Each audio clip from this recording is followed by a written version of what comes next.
नमस्कार, मैं हूं अंजू पंकज। ईडी यानी एनफोर्समेंट डायरेक्टोरेट, इसका नाम सुनते ही विपक्ष के नेताओं के हाथ पांव फूलने लगते हैं। सवाल ये कि ईडी से विपक्षी नेता या फिर राजनेता इतना खौफ क्यों खाते हैं? ईडी के डर के मारे ही विपक्ष की तमाम पार्टियां, चाहे एनसीपी हो, तृणमूल कांग्रेस हो, आम आदमी पार्टी हो, बीआरएस हो या फिर समाजवादी पार्टी हो, सबके सब एकजुट हो गए हैं।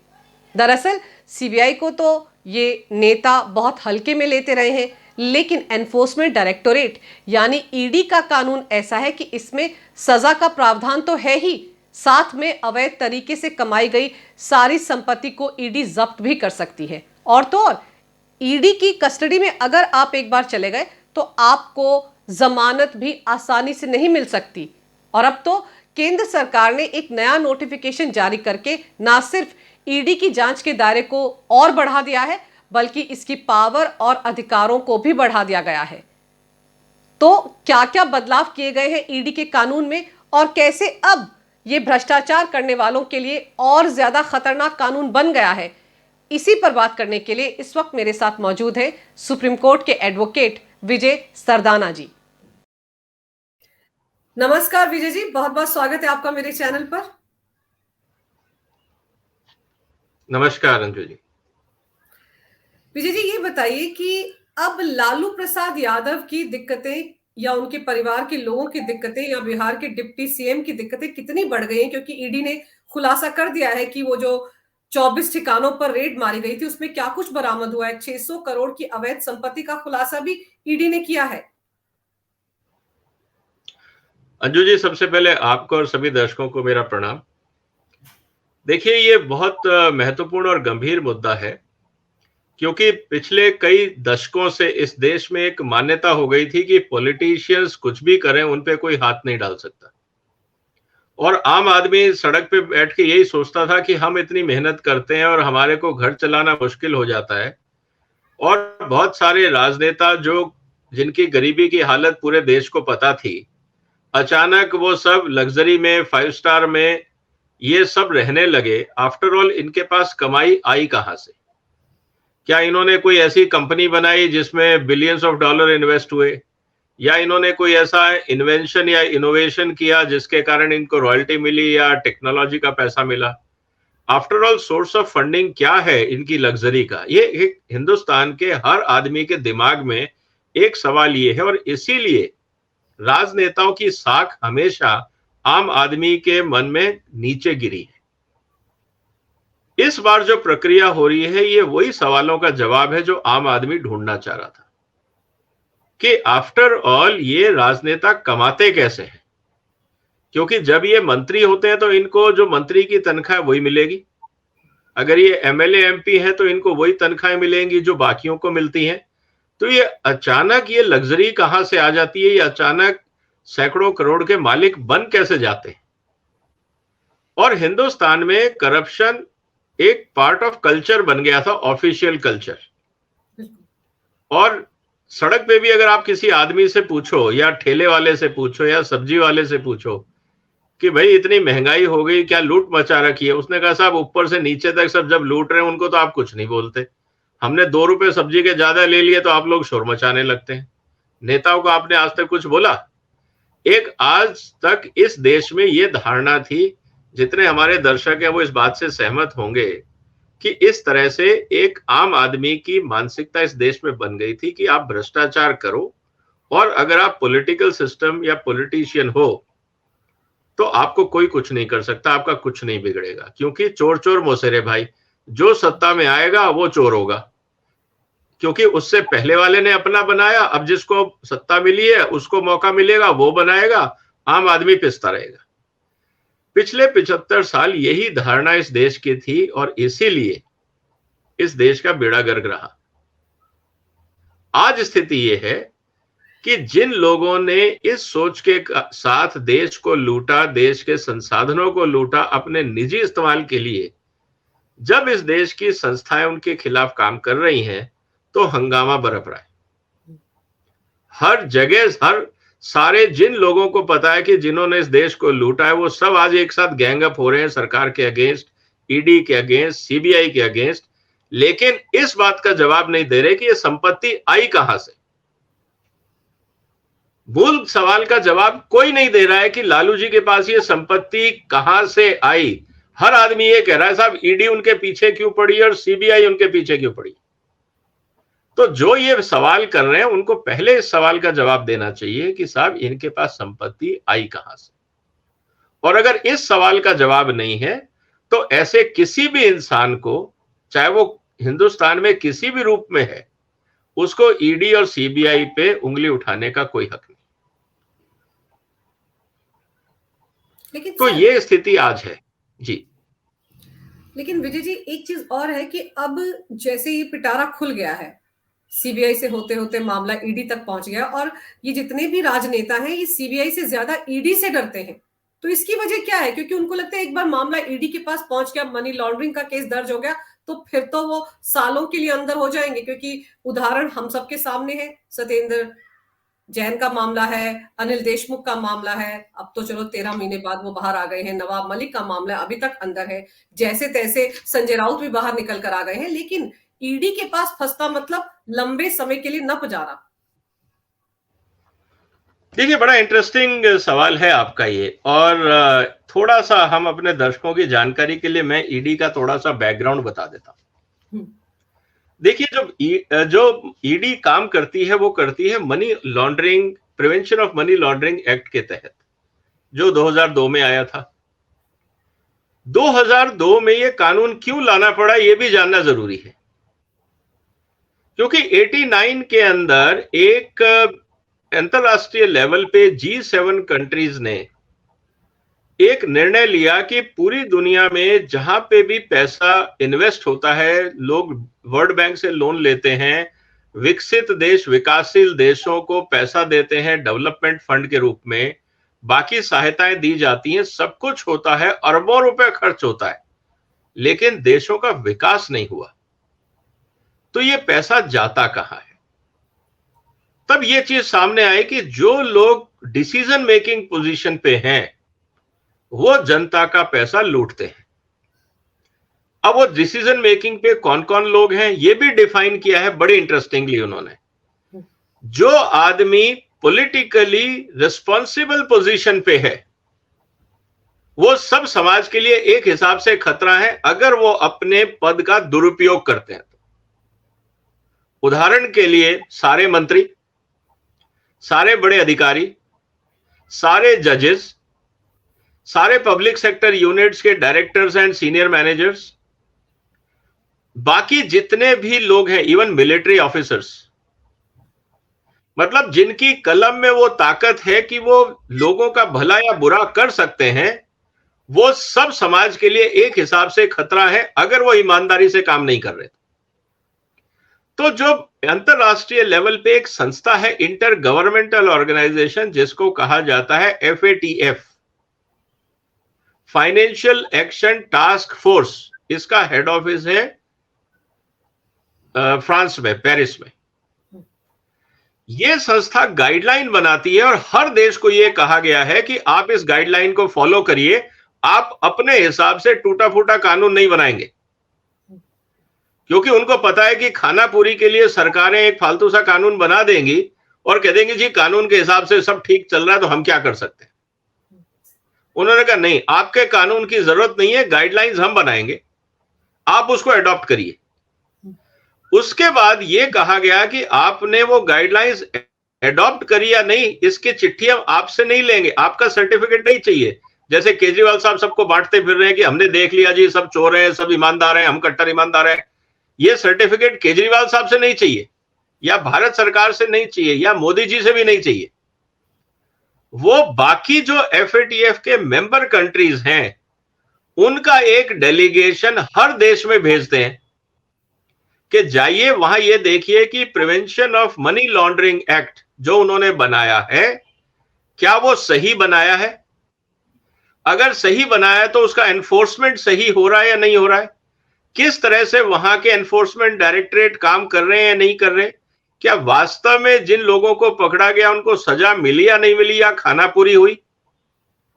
और एक चीज मैं भूल गया बताना, इसमें NGOs भी शामिल है।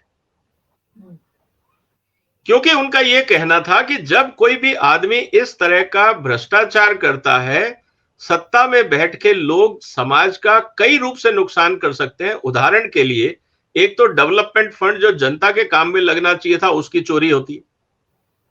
वो या तो वो अपने देश में रखेंगे या विदेश में भेजेंगे। तो उसमें यह कहा गया है कि आपके देश का बैंकिंग सिस्टम और विदेशी बैंकिंग सिस्टम दोनों इन लोगों के ऊपर खास निगाह रखेंगे कि इनके बैंक में कितना पैसा है और कितना गया। सिर्फ इनके नहीं, इनके पूरे परिवार पे, इनके रिश्तेदारों पे, इनके साथ जो लोग काम करते हैं, चाहे उनका पर्सनल असिस्टेंट है, चाहे पीए है, चाहे उनका कोई बिजनेस पार्टनर है, चाहे कोई और है, उनका सीए, जो भी है, जहां पे भी शक है उन सब पे निगाह रखी जाएगी। ये एफएटीएफ का कानून बोलता है। भारत सरकार ने जो अपना money laundering, anti money laundering act बनाया था, prevention of money laundering act, उसमें ये लोग डिफाइन नहीं किए थे कि ये इंपॉर्टेंट लोग किन पे हम होंगे, जिन पे हमें सर्वेलेंस करना है। जानबूझ के ये गैप रखा गया था और इसीलिए आपने देखा होगा बिजनेसमैन को पकड़ लिया, बाकियों को पकड़ लिया, जो बड़े मगरमच्छ थे वो सब छूटते जा रहे थे, छोटी छोटी मछलियां पकड़ी जा रही थी। कहने का मतलब यह है कि भारत सरकार के ऊपर अब दबाव है कि अपना एनफोर्समेंट एक्ट को मजबूत करें, क्योंकि इस साल नवंबर 2023 में भारत का रिव्यू है। अच्छा, एफएटीएफ की टीम आएगी। एफएटीएफ की टीम आएगी। वो कोविड के कारण लेट हो गया, नहीं तो शायद ये सुधार पहले ही हो गया होता, 2 साल पहले तो और कहीं बड़ी मछलियां फंस चुकी होती है अभी तक। लेकिन अब क्योंकि नवंबर में है और भारत इस बार G20 का अध्यक्ष भी है, तो इमेजिन करिए कि मान लीजिए जैसे हाइडेनबर्ग एक रिपोर्ट आई और उससे पूरे स्टॉक मार्केट में हंगामा हुआ। मान लीजिए कोई विदेशी पत्रकार या मेनलाइन न्यूज़पेपर दुनिया में कहीं भी ये छाप देता कि भारत तो G20 का अध्यक्ष है, लेकिन एफएटीएफ की गाइडलाइन ही फॉलो नहीं कर रहे हैं, तो कहां रिस्पॉन्सिबिलिटी की बात है? तो भारत सरकार को जवाब देना मुश्किल हो जाता। तो दोनों तरफ से सामाजिक और राजनीतिक दबाव भारत सरकार पे था कि एनफोर्समेंट एक्ट को सुधारा जाए, तो जिसका नोटिफिकेशन इस हफ्ते 7 तारीख को भारत सरकार ने निकाल दिया। तो अब सारे बड़े लोग, so called VIP and VVIP, अब सर्वेलेंस में रहेंगे हर बैंक के। उनके अकाउंट में कितना पैसा आया, कितना गया, कहां से आया, कहां गया, ये उनको जानकारी सरकार को देनी पड़ेगी। और अगर एक तो एनुअल रिपोर्ट और क्वार्टरली रिपोर्ट जाएगी, अगर किसी अकाउंट में बड़ा ट्रांजैक्शन दिखा, इमीडिएट उसकी रिपोर्ट उनको ईडी को करनी होगी और आरबीआई को करनी होगी। अगर यह पैसा विदेश गया तो वहां के बैंकों को करनी होगी। तो अब आप दुनिया में कहीं पे भी ब्लैक मनी छुपा नहीं सकते, क्योंकि ये जो 2 नंबर का पैसा है, इससे आप टेररिस्ट को भी फंडिंग कर सकते हैं, ये एक्सटॉर्शन का पैसा भी हो सकता है, ये ड्रग्स का पैसा भी हो सकता है, ये ह्यूमन ट्रैफिकिंग का पैसा भी हो सकता है, ये और किसी इलीगल अनऑथराइज्ड ट्रेड का भी पैसा हो सकता है, ये करप्शन का भी पैसा हो सकता है, ये दलाली का पैसा भी हो सकता है। तो ये सारी चीजें समाज के लिए घातक हैं। इसीलिए जो लोग कुर्सी पे आएंगे उन पे एक्स्ट्रा सर्वेलेंस होगा। ये अब कानून है। तो अब जो बात आप कह रहे हैं कि सारे लोग जो शोर मचा रहे हैं कि साहब ये ईडी का इस्तेमाल हो रहा है और सीबीआई का इस्तेमाल हो रहा है, तो भाई सवाल तो ये है कि आप जस्टिफाई कर दीजिए कि ये पैसा ईमानदारी का है, कोई फर्क नहीं पड़ता। आपको प्रूफ ही तो मांगा जा रहा है। अगर आप प्रूफ नहीं दे पा रहे तभी तो कार्रवाई होगी। अगर आप ये कह सकते हैं कि भाई हमने इतनी मेहनत करी, खेती करी, हर एक गमले में हमने एक एक आलू उगाया और वो आलू सोने का निकला और उसको हमने बेचा, एक एक आलू 5-5 करोड़ का बिका, आपको दिक्कत क्या है? तो कहने का मतलब ये है कि आपको जस्टिफाई तो करना होगा कि वो सोने के आलू कहां थे या सोने के अंडे कहां थे। तो ये बात है। आपको याद है ना, सोने के अंडे और इसकी आलू की बात आपने की, तो चिदम्बरम साहब ने भी गमले में शायद 7-8 करोड़ की सब्जियां उगाई थी, सुप्रिया सुले ने भी बैंगन उगाए थे। वो इसी तरह की दलीलें दे रहे थे ना जब उनके खिलाफ इस तरह के मामले आए थे। हाँ, ये तो देखो ऐसा है ना कि इनको लगता है कि सबसे बड़े वैज्ञानिक तो यही हो गए, और अगर इतनी अच्छी टेक्नोलॉजी थी तो यार आईसीआर बंद करके, Indian council of agriculture research बंद करके यही टेक्नोलॉजी किसानों में बांट दो ना, दुनिया में भारत सबसे ज्यादा विकसित देश हो जाएगा। भाई जब एक एक गमले से एक एक मंत्री का काम चल रहा है तो एक एक गमले से एक एक किसान का काम नहीं चलेगा। तो भारत में गरीबी, भूखमरी और किसानों को रोना क्यों पड़ रहा है? चिदम्बरम साहब और सूले मैडम और जिनका भी आप नाम ले रहे हैं, या जिन्होंने भी ये इनोवेशन कर दिया कि एक एक गमले से गरीबियां दूर हो जाती हैं, तो वो गमले पूरे देश में बांट देने चाहिए, दिक्कत क्या है? तो मुझे लगता है कि ये दलीलें सबको समझ में आती हैं, और अगर उनको लगता है कि हाँ सिर्फ कागज पे लिखने से कि agriculture income which is tax free, तो फिर जवाब तो दे दीजिए ना, कौन सी इनकम कब? आपके पड़ोस वाले खेत में तो हुई नहीं मैडम, आपके गांव में एक अकेला आप ही का खेत था, बाकी किसान की क्यों नहीं हुई? आपने कहां से बीज लिया, वो कंपनी का नाम बता दो, हम भी ले लेते हैं बीज, क्या दिक्कत है? तो कहने का मतलब ये है कि ये सब दलीलें कहने को हैं, लेकिन इन पे कोई विश्वास करता नहीं आज। विजय जी, आपने अभी बताया कि ईडी की जांच का या दायरा बढ़ा दिया गया है, जो आपने कहा कि वीवीआईपी लोग भी अब इस दायरे में आ गए हैं कि उनके बैंक अकाउंट में कहां से कितना पैसा आया, अगर ज्यादा पैसा आता है तो तुरंत ईडी को बताएंगे। मैं ये समझना चाह रही हूँ, पहले जो ईडी का कानून था उसके दायरे में कौन आते थे, और अब जो आप कह रहे हैं नोटिफिकेशन 7 तारीख को आने वाला या आ चुका है, उसमें क्या क्या बदलाव हुए, ये जरा मेरे दर्शकों को समझा दीजिए। देखिए, पहले था एक कंप्लेंट के अगेंस्ट आप कार्रवाई करते थे, अगर किसी ने शिकायत करी और सरकार ने कहा कि आप इन्वेस्टिगेशन करिए, तो वो एक ऑन रिक्वेस्ट जिसको कहते हैं इन्वेस्टिगेशन था। किसी की कंप्लेंट पे या सू मोटो ईडी को लगता है कि यहाँ घपला हुआ है तो ईडी उस पर परमिशन लेके कार्रवाई कर सकती है। पहले बहुत सिंपल, जैसे बाकी जगह होता है वैसे था, लेकिन अब कुछ मानदंड और जोड़ दिए गए हैं, तो उससे बाकी आदमियों के खिलाफ तो आज भी कार्रवाई होगी, ऐसा नहीं है कि नहीं होगी, लेकिन कुछ लोगों पे अब सर्वेलेंस बढ़ गया है।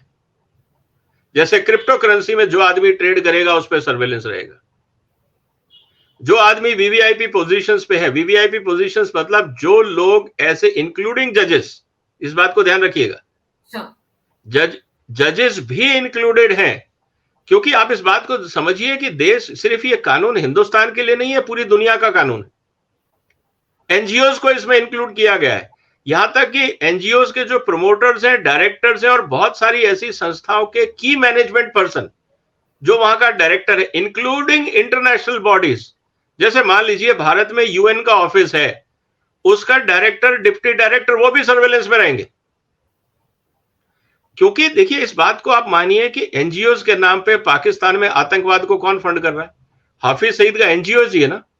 बिल्कुल। तो आप एनजीओज को अगर बाहर रख देते तो आतंकवाद तो कंट्रोल में ही नहीं आता। बहुत सारी दुनिया में हथियारों में सबसे ज्यादा ब्राइबिंग का काम होता है, तो मिलिट्री ऑफिसर्स आ गए। जहां पे कंगारू कोर्ट की हम बात करते हैं कि जो न्यायाधीश हैं वो सिर्फ सत्ताधारी जैसा चाहते हैं वैसा निर्णय ले लेते हैं, तो जजेस लाइन पे आ गए। पॉलिटिशियंस की अनफॉर्चुनेटली इमेज वैसे ही खराब है, ब्यूरोक्रेट्स की अनफॉर्चुनेटली डिसीजन मेकिंग में सबको पता है कि परमिशंस के अगेंस्ट करप्शन होता है। तो कहने का मतलब ये है कि पूरी दुनिया में एफएटीएफ का जब पूरा ऑफिस है और इनके 44 गाइडलाइंस हैं, 44, अच्छा, उसमें 12 और 22 दो गाइडलाइन है जो पॉलिटिकली इंपॉर्टेंट लोगों के लिए हैं कि कैसे इनको काबू में रखना है। और ये छोटे गाइडलाइंस नहीं है, फुल पेज डॉक्यूमेंट्स है, करीब 50-50 पेज के डॉक्यूमेंट है। अच्छा, बड़े इंटरेस्टिंग डॉक्यूमेंट्स हैं। तो कहने का मतलब ये है कि पूरी दुनिया में जो आज कानून बन रहे हैं, आप इसको आइसोलेटेड वे में नहीं देखिए कि साहब आप कैसे कह सकते हैं कि हम करप्ट हैं। आपकी बात नहीं है, आप करप्ट नहीं है, आपको नींद अच्छी आनी चाहिए, आपको सोचना भी नहीं है। ये उनके लिए है जो गलत कर रहे हैं, अगर आप सही कर रहे हैं तो क्यों विचलित हो रहे हैं? बिल्कुल। तो कहने का मतलब ये है कि ये पूरी दुनिया का कानून अब भारत पे भी लागू है। और ये सबसे एफएटीएफ का ही लेकर जो मसला पाकिस्तान के साथ होता है कि पाकिस्तान को ग्रे लिस्ट में डाल दिया गया है, वो इसी से जुड़ा हुआ है ना? बिल्कुल इसी से जुड़ा हुआ है, क्योंकि पाकिस्तान ने कुछ गाइडलाइंस अपनाई लेकिन ढंग से नहीं अपनाई। जैसे हाफिज सईद पे उन्होंने कार्रवाई नहीं करी, बाकी जो आतंकवादी संस्थान है या जो उनके एनजीओज हैं जिनकी फंडिंग हो रही है उन पे कंट्रोल नहीं किया, आर्मी ऑफिसर्स पे उन्होंने कंट्रोल नहीं किया। तो पाकिस्तान के मसले तो बहुत गंभीर हैं। वहां पे पॉलिटिशियंस करप्शन में है, आर्मी करप्शन में है, जजेस करप्शन में है, एनजीओज करप्शन में है, अधिकारी करप्शन। वहां तो हमाम में सब एक से ही है। बिल्कुल।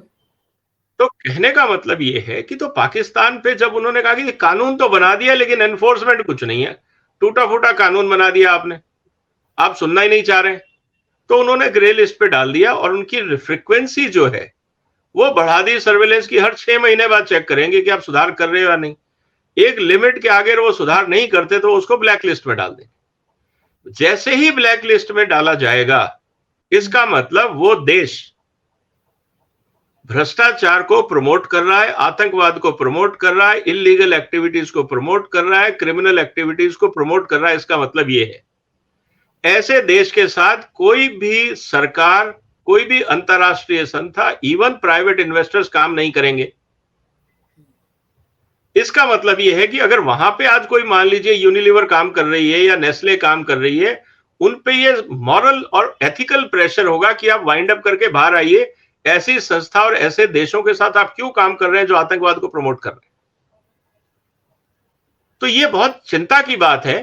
तो अगर आप कानून नहीं बदलते, कार्रवाई नहीं करते, और सबसे इंपॉर्टेंट चीज क्या है कि ये नेम एंड शेम का कॉन्सेप्ट है। ये नहीं है कि हम साहब कोर्ट में जाएंगे, इंटरनेशनल कोर्ट ऑफ जस्टिस में जाएंगे, जब निर्णय आएगा तब देखेंगे। ये फालतू के काम नहीं करेंगे। मैं इसीलिए बार बार भारत सरकार को कहता हूं कि अगर आपको करप्शन हटाना है, जो कंपनियां मिलावट करती हैं उनका नेम एंड शेम करिए ना। आप टेस्ट करिए, जिस कंपनी का प्रोडक्ट डिफेक्टिव लगता है, खराब लगता है, उसका वेबसाइट पे नाम डाल दीजिए कि इस कंपनी का माल टेस्ट किया गया, ये खराब है, सोच समझ के खरीदिएगा। बताइए कंज्यूमर क्या करेगा? खरीदना बंद कर देगा। सोच समझने की बात ही नहीं। अपने आप वो कंपनियां लाइन पे आ जाएंगी, वो 4 गुना ध्यान देंगी कि कस्टमर को सही माल मिले। लेकिन हमारे यहाँ क्या होता है, इंस्पेक्टर जाता है, सैंपल उठाता है और बगैर टेस्ट किए, बगैर एनालिसिस किए कंपनी को बोलता है कि देख मेरे पास सैंपल है, पैसे दे दे, नहीं तो तेरा नाम खराब कर दूंगा, तेरे खिलाफ केस कर दूंगा। तो कंपनी रिश्वत दे के गुजारा कर देती। तो करप्शन तो हमारे कानूनों में इनबिल्ट है। इंस्पेक्टर जो मजे ले रहे हैं उनके खिलाफ कार्रवाई नहीं हो रही। तो अभी तो मोदी जी टॉप लेवल की सफाई कर रहे हैं। मुझे लगता है जितना इंस्पेक्टर है इस देश में, उन पे भी अगर थोड़ा सा हाथ डाला जाएगा तो हिंदुस्तान का जीएसटी और इनकम टैक्स दोनों काफी बढ़ जाएगा। बिल्कुल। और एक चीज और समझाइए कि पीएमएलए जो एक्ट है, इसमें ये कहा जाता है कि जो आरोपी है उसको ही साबित करना है कि वो निर्दोष है, उसको ही बताना है कि हाँ ये मेरा नहीं है। तो क्या इसकी वजह से बहुत मुश्किल हो जाता है आरोपी के लिए बचना और अपनी सफाई में बातें सामने रखना, इसीलिए भाग रहे हैं? अब अगर ईडी का नोटिस तेजस्वी को भी मिलता है तो जाहिर सी बात है वो भी बिदकते रहेंगे ईडी से। और हमने देखा था कि अनिल देशमुख ने तो 5-5, 6-6 सम्मन का जवाब नहीं दिया था। क्या यही वजह है कि पॉलिटिशियंस ईडी से डरते हैं?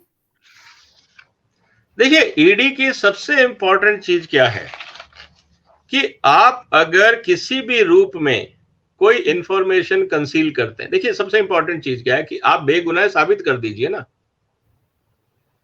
ईडी देखिए क्या था अभी तक कि आपको प्रूव करना पड़ता था, एजेंसी को प्रूव करना पड़ता था कि साहब मैं गुनाहगार हूं, आप मेरे को बताइए, जैसे क्रिमिनल एक्ट में होता है। लेकिन करप्शन एक्ट में और पीएमएलए एक्ट में अब बदलाव ये है, उन्होंने कहा ठीक है, अगर आपको लगता है ये ईमानदारी की कमाई है तो आप प्रूव कर दीजिए ना, काम खत्म। हम क्यों इन्वेस्टिगेट करें आपका? हमारे लिए तो चोरी का माल है। आपको लगता है चोरी का नहीं है, बता दो क्यों नहीं है। अगर आप नहीं बता पाओगे वो माल जब्त हो जाएगा, उसकी कुर्की हो जाएगी, अटैच हो जाएगा, सब कुछ हो जाएगा। आप प्रूव कर दीजिए ना, दिक्कत कहां है? तो उससे इसीलिए अननेसेसरी सरकारी संस्था का पैसा और टाइम वेस्ट नहीं हो, चोर आराम से घर पे बैठा रहे और अधिकारी दौड़ते रहे प्रूव करने के लिए कि ये चोर है या ईमानदार है। वो क्यों दौड़े भाई? अगर आपने मकान खरीदा है तो कागज तो होंगे ना आपका, दिखा के छुट्टी करो यार। हम कहां कहां घूमते रहेंगे, किससे पूछेंगे कि कौन क्या कर रहा है? तो इसीलिए जब करप्शन का मुद्दा है, जब मनी लॉन्ड्रिंग का मुद्दा है, ये सेंसिटिव मुद्दे हैं, तो आपको ये प्रूव करना पड़ेगा, क्योंकि ये ट्रांजैक्शन से रिलेटेड मुद्दे हैं, फाइनेंशियल रिलेटेड मुद्दे हैं। आप प्रूव कर दीजिए कि ये है। आप कह सकते हैं कि जी ये देखिए ये बंगला मैंने खरीदा है, जैसा कि बात आ रही है कि जहां पे लालू जी रह रहे हैं या उनका परिवार रह रहा है फ्रेंड्स कॉलोनी में, तो आप फ्रेंड्स कॉलोनी में, कल तो आप कह रहे थे मैं झोपड़ी में रहता हूँ, गांव में रहता हूं, आज आपने फ्रेंड्स कॉलोनी में बंगला खरीदा, बहुत अच्छी बात है। आप कह रहे हैं मेरा नहीं है, किराए पे, बहुत अच्छी बात है। किसको किराया दिया वो रसीदें दिखा दो। आप किराए पे रह रहे हैं तो किससे किराया लिया, किसके नाम पे लिया? किसी, ठीक है आपने किसी कंपनी के नाम पे आपने किराया कर दिया, वो कंपनी का मालिक को बुला लो। आपने पिछले कई महीनों तक किस किस को कितना कितना किराया दिया वो डिटेल दिखा दो। अगर किराए का होगा तो आप किराया दे रहे होगे ना। बिल्कुल। आप ये सोच रहे हो कि नहीं मैं 1 साल 20 साल बाद ही किराया दूंगा, तब तक I will stay without paying any money. वहां की मेंटेनेंस का बिल किसका है? तो जब आप ट्रेसेबिलिटी करेंगे तो पता लगेगा। हो सकता है कि एक छोटी सी फिक्टिशियस कंपनी हो, उसके नाम पे प्रॉपर्टी हो, तो फिर उसका जो डायरेक्टर है उससे पूछा जाएगा कि भाई साहब आपकी कंपनी का टर्नओवर इतना है तो इतना बड़ा आपने महल कैसे खड़ा कर लिया, जवाब दीजिए। तो वो भी अंदर जाएगा और जिस जो रह रहा है वो भी अंदर जाएगा, क्योंकि सरकार कहेगी अच्छा ये उनकी प्रॉपर्टी थी, हम तो अटैच कर रहे हैं, आप खाली करिए, क्योंकि आपकी तो है नहीं, आप तो किराए पे थे। अब जिसने आपको दी वो प्रूव नहीं कर पा रहा ये प्रॉपर्टी किसकी है, तो इसलिए हम इसको अटैच कर रहे हैं, आप खाली करिए। तो फिर आप ऐसे भी गए। अब आप ये नहीं कह सकते हम खाली नहीं करेंगे, मेरी है तो बता दीजिए आपकी है तो आप कैसे लाए। अल्टीमेटली घूम के साइकिल पूरा कंप्लीट होगा। तो ईडी से डर इसलिए है कि ईडी के पास जो पावर्स हैं वो है प्रॉपर्टी अटैचमेंट की। सीबीआई में प्रॉब्लम ये थी कि वहां आपको अगर करप्शन का मुद्दा है तो आप 2 3 4 5 साल जेल में रह के वापस आ जाते तो आप 100 करोड़ के मालिक हो जाते। क्या हुआ, 5 साल जेल में रह लेंगे और कोशिश करेंगे जज साहब से कि बेल दिलवा दो। तो भाई 5 साल जेल में रहने के बाद अगर आप ऑफिशियली 100 करोड़ के मालिक हो गए तो दिक्कत क्या है? लेकिन अब समस्या यह है कि आपको जेल भी जाना पड़ेगा और जो प्रॉपर्टीज आपने इलीगल पैसे से खरीदी है वो सब अटैच होंगी। एफएटीए की गाइडलाइंस बहुत क्लियर हैं। तो इसीलिए अब ये जो कार्रवाई हो रही है इसमें भारत सरकार का कानून भी कुछ नहीं कर सकता, भारत की संसद भी कुछ नहीं कर सकती, भारत के कोर्ट्स भी कुछ नहीं कर सकते। संसद में अगर आप इसका अमेंडमेंट लाना चाहेंगे तो नहीं ला सकते, फिर आप एफएटीएफ में ब्लैकलिस्ट हो जाओगे। तो ये मजबूरी अब सबको समझ में आ रही है।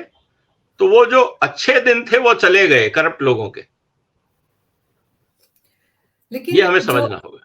बिल्कुल जो आप समझा रहे हैं कि कितना मुश्किल हो गया है अब इस कानून से बचना, और शायद यही डर अब पॉलिटिशियंस के मन में, और आपने तो बता दिया कि इसका दायरा बहुत बढ़ गया है, इसमें तो जजेस भी आ गए हैं और वीवीआईपीज भी आ गए हैं। तो यही दिक्कत अब मनीष सिसोदिया के सामने आने वाली, वो जो 292 करोड़ का आबकारी घोटाला है उसमें उनको भी तो साबित करना है कि पैसा कहां से आया, कहां लगाया गया और कैसे कमाया गया।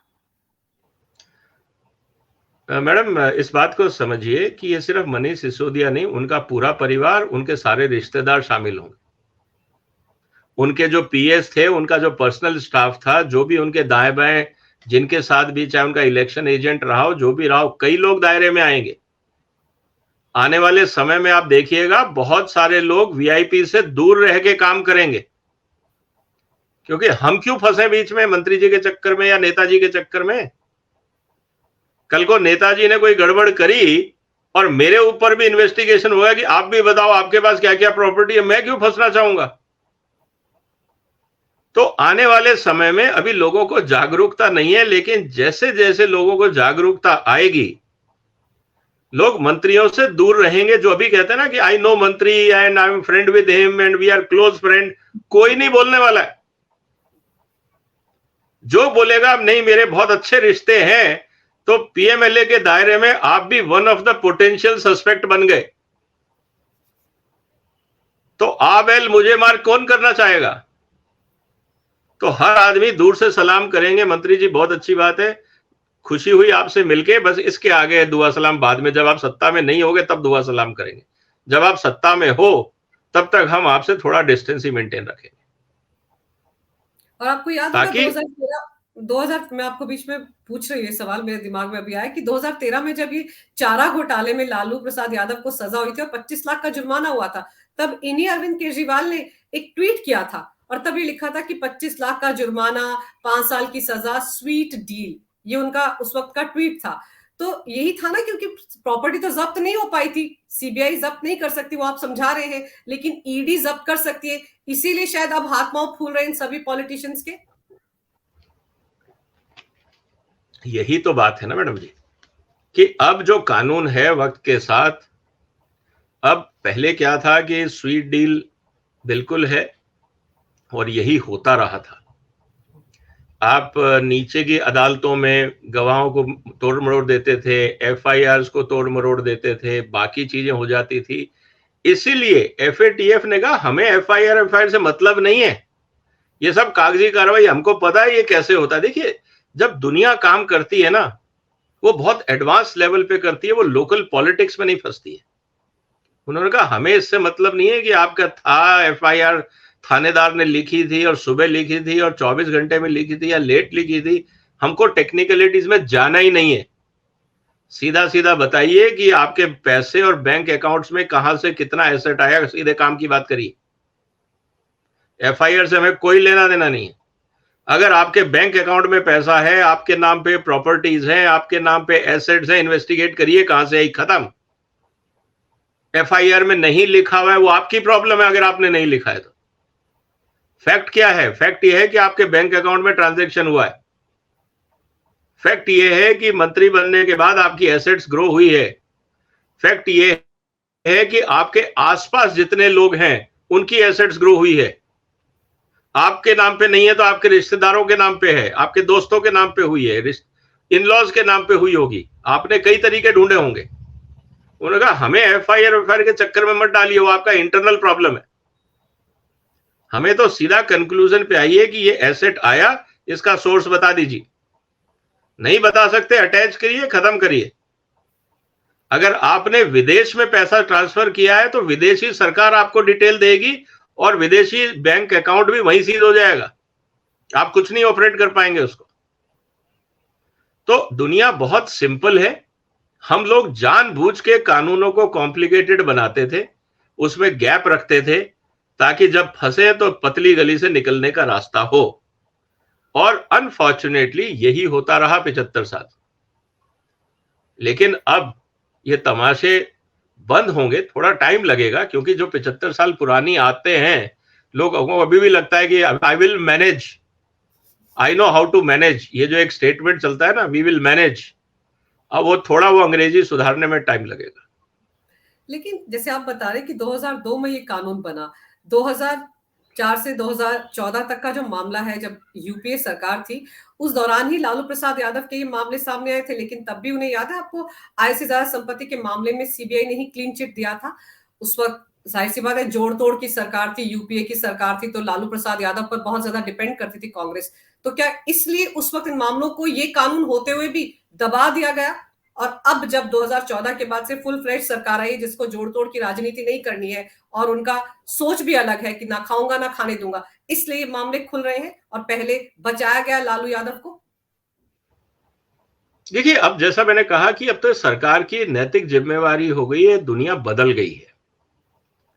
उदाहरण के लिए कि अगर भारत सरकार आज कार्रवाई नहीं करती, टेक ए हाइपोथेटिकल केस कि सर ऐसा है कि लालू जी के पास ही संपत्ति पाई गई, ये अखबार में आया, मीडिया में आया, कोई ना कोई आम आदमी ने, जनता ने पीएम को बताया, सोशल मीडिया पे फ्लैश हो रहा है, पूरी दुनिया देख रही है, भारत सरकार कार्रवाई क्यों नहीं कर रही? अब ये बात मैं और आप नहीं पूछेंगे, दुनिया का कोई भी सिटीजन अमेरिका में बैठ के मोदी जी से पूछ सकता है कि आपके देश में हो क्या रहा है, आप कर क्या रहे हैं, आप तो ईमानदारी की बात कर रहे थे। मोदी जी क्या जवाब देंगे कि जी हमारा कानून देश का तो ये बोलता है, आप एफएटीएफ के मेंबर हैं या नहीं है? हैं। एफएटीएफ की गाइडलाइन ये बोलती है, आप क्यों नहीं फॉलो कर रहे? क्या जवाब देंगे? तो ये कहना कि हमारा देश अलग है, हम अलग ढंग से चलेंगे, हाँ, आप अपनी सांस्कृतिक विरासत में अलग ढंग से चलिए, लेकिन क्राइम्स और करप्शन के मामले में आप अलग ढंग से नहीं चल सकते। ये यूनिवर्सल प्रॉब्लम है। क्राइम हुआ, टेररिज्म हुआ, साइबर सिक्योरिटी हुई, ये जो मुद्दे हैं ये अब लोकल नहीं रहे, ये अंतरराष्ट्रीय हो गए। एनवायरमेंटल मैटर्स, ये सब इंटरनेशनल मैटर होते जा रहे हैं। एक हिसाब से दुनिया छोटी होती जा रही है क्योंकि हम एक दूसरे को डिजिटल टेक्नोलॉजी आने से ज्यादा समझ पा रहे हैं। और जब हम ज्यादा समझ पा रहे हैं और एविडेंस है, आज लालू जी की बंगले की तस्वीर आप किससे छुपाएंगे? और अगर कल को वो न्यूयॉर्क टाइम्स के फ्रंट पेज पे छपती है कि देखिए एक ये पॉलिटिशियन ने एसेट जमा किया, उनकी पुरानी तस्वीर और नई तस्वीर, 20 साल पहले उनके गांव की झोपड़ी और आज आलीशान महल, क्वालिफिकेशन ये, बच्चों की क्वालिफिकेशन ये, कोई जॉब नहीं, कुछ नहीं, ये ग्रोथ होती है प्रॉस्पेरिटी हिंदुस्तान में। कहां से आया पैसा? प्रधानमंत्री जी जवाब दें, क्या न्यूयॉर्क टाइम की इस हेडलाइन को या वाशिंगटन पोस्ट की हेडलाइन को आप इग्नोर कर पाएंगे? कौन इग्नोर कर पाएगा हिंदुस्तान में? क्या केजरीवाल साहब उस हेडलाइन को उठाएंगे या नहीं उठाएंगे? क्योंकि उनको न्यूयॉर्क टाइम्स से बड़ा खास लगाव है। शिक्षा मंत्री की फोटो छपी थी ना, छपवाई गई थी सुकेश के पैसों से, वो जो चंद्रशेखर है उसके पैसों से। तो ये सब खेल चलते हैं, लेकिन अब वो चलने वाला नहीं है। दुनिया बदल गई। सोशल मीडिया आपको फोर्स करेगा काम करने के लिए। आप ये बहाना नहीं बना सकते कि साहब मेरा, आपने थोड़े दिन पहले अगर देखा हो सीजीआई ने क्या बोला था कि सोशल मीडिया का इतना प्रेशर इवन जजेस पे है कि हम भी जब कानून के बाद, सुनवाई के बाद जब हम जजमेंट लिखते हैं तो हमें डर लगा रहता है कि इसकी ट्रोलिंग हो जाएगी। इसका मतलब यह है कि वहां भी उनका दायरा इतना सीमित हो गया है कि यू हैव नो फ्लेक्सिबिलिटी। अगर कोई चोर है तो आपको सजा देनी, आप ये नहीं कह सकते कि नेक्स्ट टाइम सुधर जाना, वो ऑप्शन नहीं है। और अगर आपने लीनियंट सजा दी तो भी दुनिया ट्रोल करेगी कि भाई साहब कौन सा रिश्तेदारी निभा रहे हैं। जब सजा का प्रावधान 10 साल तक का है तो आपने 2 साल की क्यों दी? 10 साल क्यों नहीं दी इस चोर को सजा? क्या जस्टिफिकेशन है कि हमें लगता है ये सुधर जाएगा? मुश्किल है अब। तो ये अब सिचुएशन वो नहीं रही जो पहले थी कि I will decide, you are no one, society will decide whether you deserve respect or not. दुनिया बदल गई है। जो बार्गेनिंग पावर पहले पावरफुल लोगों के हाथ में होती थी, डिसीजन मेकिंग पावर जो पावरफुल लोगों के हाथ में होती थी, अब वो डिसीजन आप ले सकते हो, सही है या गलत, इसका फैसला जनता सोशल मीडिया पे कर देती है सेम डे। जवाब आपको देना है कि ऐसा क्यों किया आपने। और शायद यही जो ईडी के बारे में आप समझा रहे हैं, यही सब जो नए नए प्रावधान उसमें आ रहे हैं, उसके चलते इतना ज्यादा खौफ पॉलिटिशियंस में देखने को मिल रहा है। और शायद ये बिल्कुल सही, क्योंकि लोग ये कहते थे कि सीबीआई कार्रवाई कर रही है, लेकिन प्रॉपर्टी तो वहीं की वहीं है। चारा घोटाले में मुझे नहीं लगता कि वो जो जितना कुछ अवैध तरीके से कमाया था, जो पैसे का गबन किया था लालू प्रसाद ने, वो पैसा उनसे वापस लिया गया। वो पैसा तो उनके पास ही रहा, उसी से वो फल फूल रहे। लेकिन अब ईडी के मामले के आने के बाद से मुझे लगता है कि अब प्रॉपर्टी जब्त होने की कार्रवाई भी शुरू हो जाएगी कि 4 लाख 150 करोड़ का बंगला 4 लाख में कैसे लिया। आपने विजय जी जो विस्तार से जानकारी ईडी कानून के बदलते हुए दायरे के बारे में मेरे दर्शकों को दी है, वो वाकई बहुत अहम है। इसके लिए आपका बहुत बहुत धन्यवाद। नमस्कार। नमस्कार। वंदे मातरम।